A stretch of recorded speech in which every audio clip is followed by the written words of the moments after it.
everyone, welcome back to the She Interviews. I'm Jessica Parks, your host, and I am here with my new friend, Danni, Izzie. Hi, everyone. Thank you so much for joining us today, Danni. How are you? I'm doing pretty well. Thank you. Thanks for having me. Yes, I'm very excited for you to tell your story, your mom journey story. And it's funny. So Danni and I were having a little bit of a chat before we started recording to decide what we wanted to focus on. And there's just so many different pivotal moments that have transpired. It's almost like I don't even know where to start except to just say, let's just start talking about you. So Danni is a brand new mom of twins. She's married. You live in Virginia, right? Yep, I live in Virginia, about an hour and a half outside of DC, in a very rural area.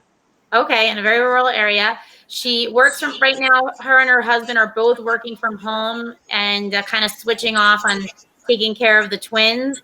And Danni is also working on, besides her having a full-time job and having brand new little twin babies, she's also working on a side project, a little video. And the video, the project that she's working on has to do with some things that have happened in her life, which has now led her to her life's purpose and mission of working with women and empowering women who have disabilities, right? That's right. Yeah. All right. So I haven't really given the X factor away.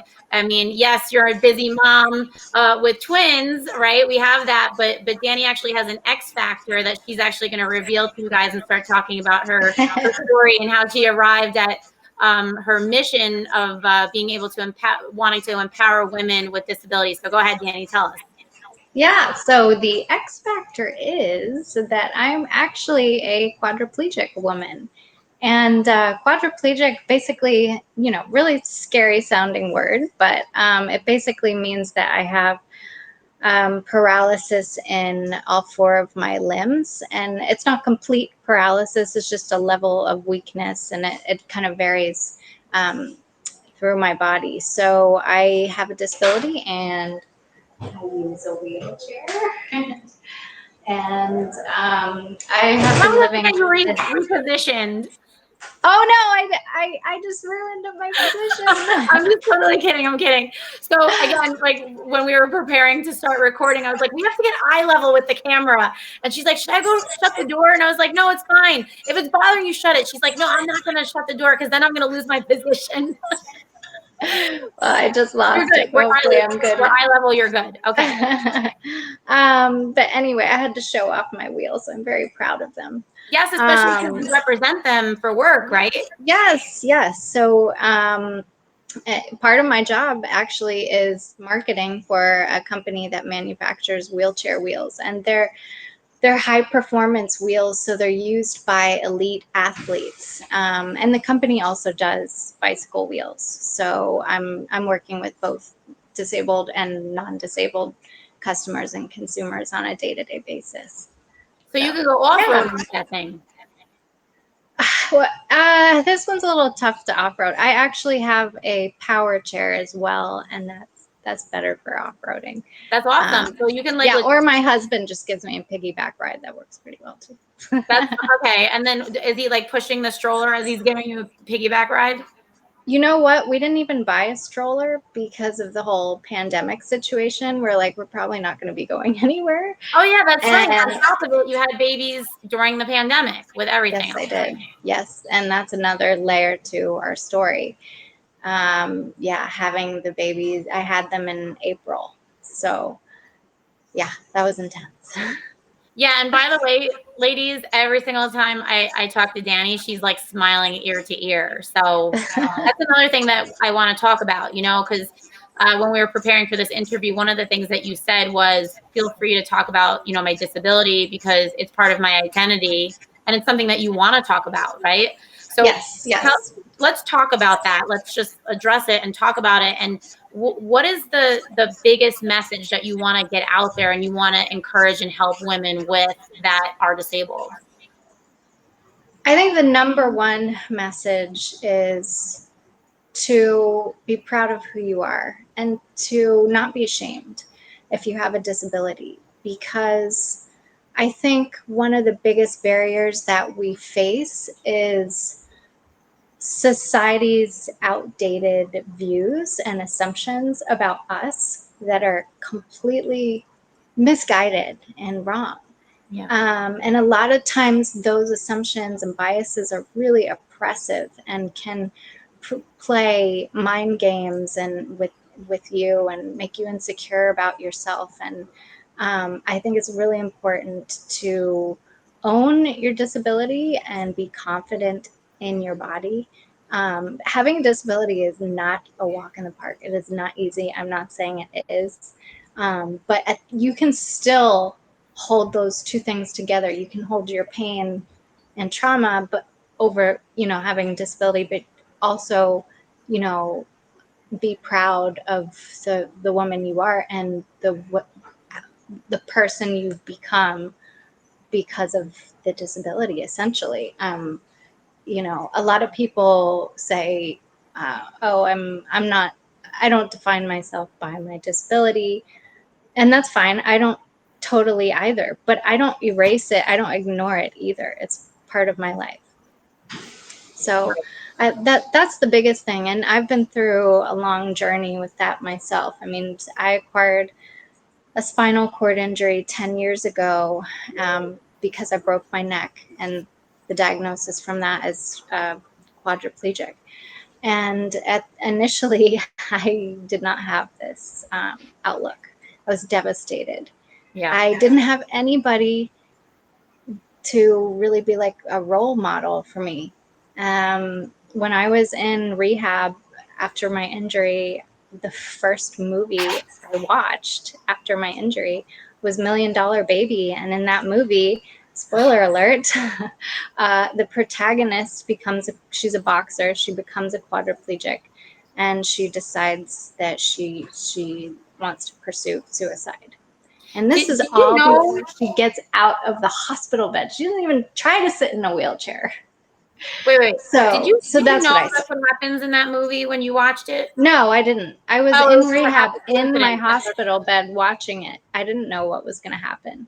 Oh, gosh. So, and the thing is that these narratives, this is all we see in media about disabled people. We either see the story of trauma and we feel pity, or we see the story of someone overcoming and we're inspired by them, and neither of those give a full picture. Neither of those show the full spectrum and kaleidoscope of living life with the disability. So I'm really, it's a topic that I'm really passionate about, and I am also driven to show non-disabled people kind of an interesting and new and fresh perspective. Yeah, I think that is definitely going to be helpful too, because for me growing up, like I'll just tell you in my, like, what I was thinking about my own personal experience growing up. Like, nobody really spoke to me about people with disabilities. So when I saw them, I didn't really know how to interact, because I felt like if I looked at them, I didn't know if they were going to be okay with me looking at them, to like smile at them. Like, are they going to take it like I'm smiling at them because I'm giving pity, or I'm just smiling at you because you're another human being and I just want to acknowledge you and smile? So half the time I'd like smile, and then half the time I like wouldn't look, because I wanted to do the right thing, but I wasn't sure what the right thing was, And I mean, now I would say the right thing to do is just treat the other person like any other human being. But just normal. When you're growing up and you're not, you don't have a family member or a friend that is disabled, and nobody talks to you about it, it's almost like a taboo thing. And then I would think about that from time to time and say, man, if I'm not, like, I can't be the only person that's kind of confused. And I'm wondering if disabled people feel isolated sometimes when you're like the only disabled person in a room of non-disabled people. Like, do you feel like people are looking at you differently or interacting with you differently? Yeah, when it's almost obvious to me within the first 30 seconds if a person is comfortable around me or not. Yeah. And usually I find that people that are comfortable around me have a family member or friends that are disabled. And I totally understand what you're saying, because that's how I was before I became disabled. I'm sad to say, but I was awkward. I didn't know how to relate.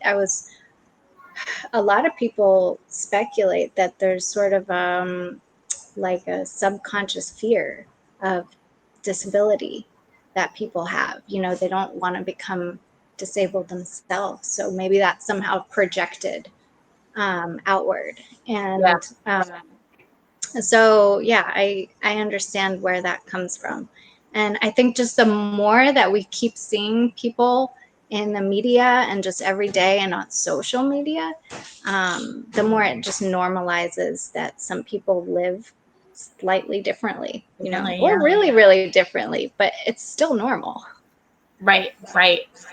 And there's so many different variables and different shapes and sizes of families anyway. So this is just another variable of it. But tell us really quickly about not really quickly, but tell us more about the project that you're doing, the video that you're doing. So the video is actually a full-fledged documentary. Wow. And yeah, and the documentary follows my pregnancy as a quadriplegic woman with twins. As many women know, having multiples is a high-risk pregnancy. And then you Yeah. factor in my condition, and that makes it even more complicated. So then it covers the period after, when I have the babies and just me becoming a mom. But the purpose of the film the angle is really to normalize motherhood for women with disabilities. So, and to encourage women, all different kinds of women, just to encourage them that, you know, you might be facing challenges in your life, but there's always a way to make things work for you, you know. Yeah. So it's a social impact documentary, and now the filmmakers are in the process of editing and post production, and there's going to be a whole fundraising campaign, and there's going to be an impact campaign, and eventually they're going to submit the film to film festivals, and hopefully it'll get picked up by a producer or a network. So That's fantastic. I can't wait to see when is it going to be out, released? We don't know. we don't know. Kind of depends on Okay, everything. because you want it to get picked up, and Yeah, then I mean, I'm assuming. yeah. Well, I can't imagine that it wouldn't. But Probably 2021, okay. maybe by summer 2021. Very rough guess. Yeah. Okay. Yeah. That's awesome. I hope I get a chance to see it. Is all the filming completed? Yes, and that was a challenge, let me tell you, because let's see, I was a couple months pregnant when we started, and that was in February this year. And then a month and a half later, the pandemic hit us. Right. And they were flying out from LA to come film every few weeks, different stages during my pregnancy, right? So they had only come out 2 or 3 times, and then that happened. And we're like, uh-oh, how are we going to make this work? And Right. because, you know, I'm also high risk myself for, you know, I cannot catch this illness because I don't have good lung function. A lot of people don't realize, but people with paralysis, their internal organs are also paralyzed. So my lungs operate at 30%. Wow. I can't cough. Wow. I don't have enough lung and abdominal strength to get a cough out properly.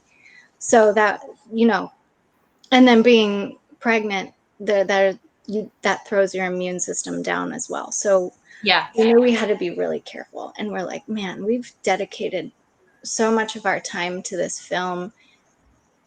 but we don't want to get sick. We don't want to put the babies in danger or me. So we decided that we would do this whole self-documenting thing. And my husband, Rudy, and I basically just started filming ourselves with our cell phones, with our SLR. The film team, they sent us some equipment like microphones so we'd have better quality audio and things like that. And that was really hard because I'm not a natural I bet. cinematographer in any way, shape, or form. And I ended up filming myself while I was in labor. What? Yeah. That's So amazing. I'm very proud of that, I guess, looking Yeah, back. because you guys invested time, right? You already invested time. You were invested. Yeah, I was invested. And, I guess I'm the type of person, once I start something, I have to finish it. So, and, we're really passionate about the project. So, Yeah, of course. I have no doubt it's going to make a huge impact. I have no doubt that it's going to get picked up. Like I'm super looking forward to watching it, especially now that I kind of have like a little bit of the behind the scenes of how it was, how you filmed it. Like that's amazing. Yeah. Yeah. And then they ended up coming back out here recently to tie it up and finish filming. And they got tested, so that way we could all work together and be in close vicinity. And so, yeah, their editing is going to be interesting for them because they're going to have to figure out how to patch it all together. But yeah, I bet that's going to be interesting for you too, right? Because I mean, right now it's just pieces, and they're going to put your story together in a way. exactly. Yeah. Yeah. All right. Well, good luck with that. Keep us Thank you. posted, please. Tell us a little bit about when you guys decided that you wanted to start having a family. Yeah. We really started taking it seriously last May 2019. So what we did was we were still undecided. A lot of it had to do with my disability, to be honest, because I thought I can barely take care of myself. How am I going to take care of a baby? Right. And my husband actually helps me with a couple things. He doesn't help me all day long. I'm pretty independent, but he does help me every morning to do a couple things, including getting dressed, right? So he is my caregiver in a way. So that was kind of had me worried because I couldn't picture how I'd go about doing everything. It just seemed really overwhelming to think about. Yeah. So what we did was we decided to go see a high risk doctor for a consultation. Because I was also concerned about my health. I was like, am I going to die if I try to have a baby? Because I have so many health issues, Right. So we did that, and she was amazing. I highly recommend that any woman with complicated health issues or disability go see a female high risk OB. Oh, and if you don't like her or him, find someone else. Anyway, she happened to be great, and she was fully supportive. She answered all my questions, and she said that it was definitely something I could do. So that got us excited. Wow. Yeah. So when you knew it was a possibility, is that kind of like all you really needed? I just needed that, yeah, permission almost. So I knew that I could more or less safely have a pregnancy. And from there, I was like, well, I'll just figure everything else out, I guess. Yeah. There's a point where you just have to stop listening to all the fears and dive in with that and just shut it all off, like Right. turn off all the self-doubt and the fears and just dive in, especially if it's something that you really want, like Right. baby. And then A baby. yeah, I was going to say, oh baby, and then what happened? Oh my gosh. Does it run in the family? No. Usually it runs in one side of the family. No, it was called a spontaneous multiples pregnancy. So I had no factors that put me at, predisposed me to having twins. Right. Except maybe my age, but cutting it close. Like they say 35 and older have a higher chance of having multiples. I'm 34, so. Wow. Yeah, so that was a shocker, especially because I was so nervous about one baby. Yeah. Wow. I mean, as you're telling your story, more and more of your story, I just feel like in my mind, I don't know how this is going to sound, but I'm just going to say it. Like it feels to me like a beautifully designed plan that your life is supposed to mean something to so many people, because there's just so many different factors that are kind of crazy. Man, I agree with you, and I think this whole experience has made me more of a spiritual person, because I struggled so much after my spinal cord injury for years of pain and isolation, and trying to adapt and accept my situation, which I ultimately did. And this has just felt like, just like it was meant to be, like it was like a gift. Like you're coming out of the pain and suffering so that you can live out your purpose. Yeah. Yeah. And I feel like for me, when someone realizes what their life purpose is and they have a mission and they get to live out that life's purpose, I feel like it's one of the greatest gifts of life, really. Yeah. And I'm And you really get speaking that gift and you want to share it, So for sure. And I honestly, I'm not trying to take away from your challenges or all of the hard times that you went through. I'm speaking from my, personal experience of just, going through a dark time in my life and kind of asking why, like, why am I suffering? Why can't I figure it out? What's wrong with me? And when you're going through these times, it starts to shape you. Yeah. In ways that you didn't know that you could be shaped before. You start to find strength in ways that you never thought that you were capable of having that kind of strength. And it's an amazing process. And I can only imagine for you how amazing of a process, like mentally, you must be in right now. Yeah. I'm definitely in the best place I've been for a long time. And I owe so much of where I am mentally and emotionally to other women, specifically women with disabilities that I became friends with. That was huge. That was pivotal. I wouldn't be the same today if it How are wasn't. you able to find that community for other women that need to find that kind of community?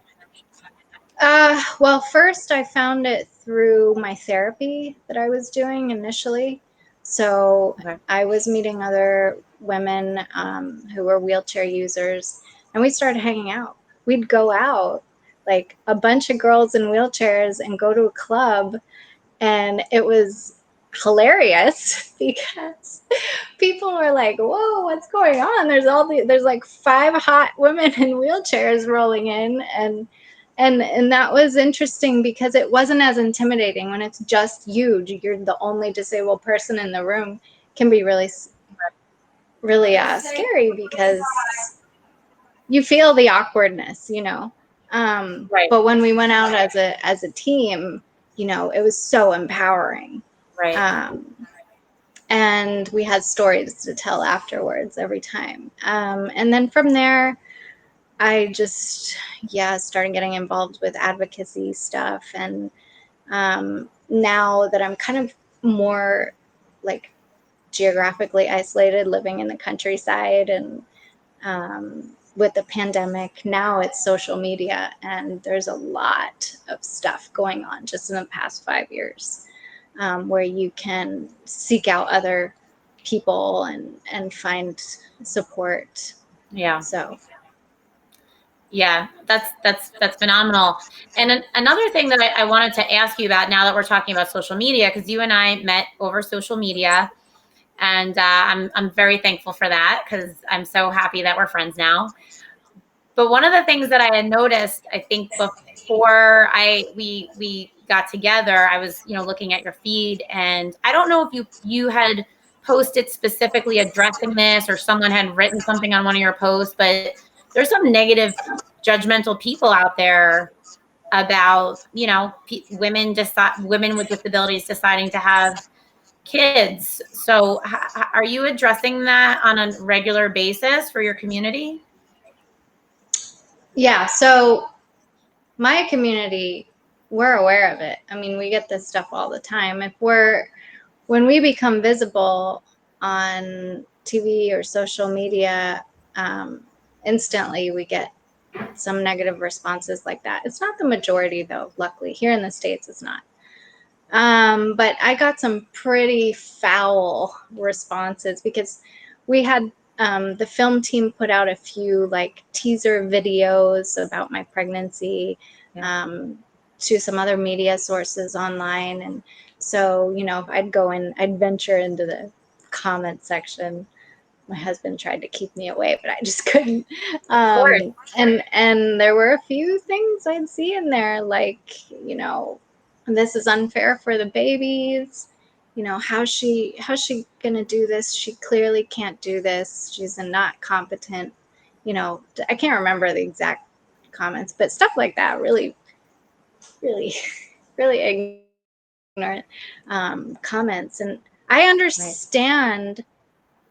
I understand their fears and their confusion, but it's unfounded. And that's why people need to see like this movie that I'm doing, for example, because it's literally going to show how creative, not to, what's the expression? Well, anyway, not to brag, but I have to come up with a lot of creative solutions to do things in different ways. And Yep. I am a competent mom. It's obvious. It will be obvious when people watch this film. So we want to change those attitudes. Yeah, absolutely. Yeah, I was actually blown away. So I was just, how did it make you feel in the moment? And then how does it make you feel in just the grand scheme of things? What? Sorry, When you saw, specifically what? when you saw those comments, how did it make you feel in the moment? Pretty angry. Yeah. Yeah, pretty pissed off. You want to, your first, you have this impulse where you just want to react, but a lot of times those people are older. I do feel that the younger generations are not like that. They're way more open-minded. So I always try to stay neutral. So I just inform people, that that's not the case, and, to check out the film, or, follow other women with disabilities to understand them better. So, Yeah. but it's kind of infuriating. I bet. Screw those guys. Yeah. It's not worth it. It's not worth it getting. Not Rudy, my husband, helps me with that. He's good at brushing off that stuff. Well, he's a dude. Yeah. Dudes aren't as emotional as us. Yeah, they're eerily good at compartmentalizing. Yeah. And protecting their women, right? He's protecting. Yes. Well, no, seriously, screw those guys. I was honestly like really surprised, but it's one of the things that you're going to address, right? As part of your mission, creating awareness. It's wonderful. So now, okay, you've completed the film. We're unsure about what's going to happen with the film. What's next for you? What is there something that you're looking forward to working on to keep with your mission? Yeah, well, I am looking forward to a little privacy, but Yeah. also, I think I'm going to do a project soon here that involves spotlighting other parents with disabilities, specifically parents, because I think this is really important. Because first of all, I don't think I've ever seen a parent with a disability on television or in a film or anything. Maybe in a documentary, but never on a TV show. Or can you think of any? Mm-mm. And it's weird. And I sometimes wonder if people have trouble imagining us as caregivers, as people who are not only taken care of, but also who take care of other people. Actually, the one thing that comes to mind is, I'm trying to think of the name of the film. Sounds like that Julia Roberts and that British guy. I can't remember. Oh, yeah, but I don't remember. Hugh Grant or something. Is that his name? Well, Yeah, anyway, Hugh Grant. whatever that movie's called. I want to I know Google what you're talking about, but I don't remember. in that movie, they have friends. Doesn't he has friends. I don't know if it's his sister and her husband or whatever, or friends. And she is paralyzed. And I remember they're specifically talking about in the film, though, that she couldn't have kids because of her disability. That's the only, yeah, that is, so, yeah. That's wrong. What is the name of that stupid movie? Oh, it's killing me. It's like at the tip of my tongue. I know exactly what you're talking about. Yeah. I don't remember that part for that character. But it's like a 90s rom-com, right? Or is it just a Notting Hill? I just Googled it. Notting Hill. It's a drama. Yeah. Is it a drama or a rom-com? I don't know. It's from 1991, so that no wonder we can't remember anything. Like, right. Well, that's absolutely false. There is, some people assume that we can't have children, which is kind of just a lack of imagination. Women who are paralyzed, I can speak for us. I mean, our vaginas are still there. Am I allowed to say that word? Yeah. Yeah. I curse all the time. Yeah, so you can say it louder. The reproductive system still works for women who are paralyzed. So yes, you can carry a child to term. You can even have contractions, because contractions are a reflexive thing. Sometimes you can't push. Some women can a little bit, but you can still deliver a baby naturally with paralysis. Your body just does it for you. Your body does it. Isn't that amazing? Yeah. Yeah, I know several women that had natural births. So. All right. So see that, Notting Hill? You're telling us falsehoods. It's way buried in the movie vault anyway. But it's stayed with me. You see that? You just talked about the image that we have in movies and things like that. And that was like the one thing that stayed with me from a movie that's like ancient at this point. Yeah. Yeah, that's intense. So I love the fact that that's next on your plate, because I, for one, especially as a mom, right, I would love to see more of you creating this awareness, and it not just, before I said your community, and that kind of just came out of my mouth, but like really I think I should have said our community, because that's the whole point, is to just bring us all together as moms. And that's just yeah. And let me tell you something. Disability is universal. It can touch anybody's lives. Right. Even if you don't end up becoming disabled, which you probably will when you're old. Sorry to say it. You might have a child with a disability. Right. And when you see, as a parent, when you see these disabled people in empowering roles or on television and media as public figures, you're going to feel better about your child's future, Yeah. So it's really important on many levels. And a lot of people, I think, say, oh, that has nothing to do with me, but actually it does. Sure. It's a really important part of the human condition and of society. And so. Well, Danni, you're amazing. And I really appreciate you telling your story, coming on here and telling your story. how could people get in touch with you? I mean, if they want to, follow you on social media, or if anyone needs to reach out to you for maybe some resources or ask some questions, how could they do that? Yeah, so I think there's two ways. There's most of my handles are Danni Izzie, Danniizzie. And then there's Danny's Twins Film. So they can, look that up on Google or on Facebook and it'll pop up. And again, my first name is spelled Dani. I'll put it on the bottom of the film so we Okay. have that. Cool. All right, great. Well, thank you so much, everyone. Thank you for joining us again on the She Interviews. We will see you next time. Take care. Thank you. Take care.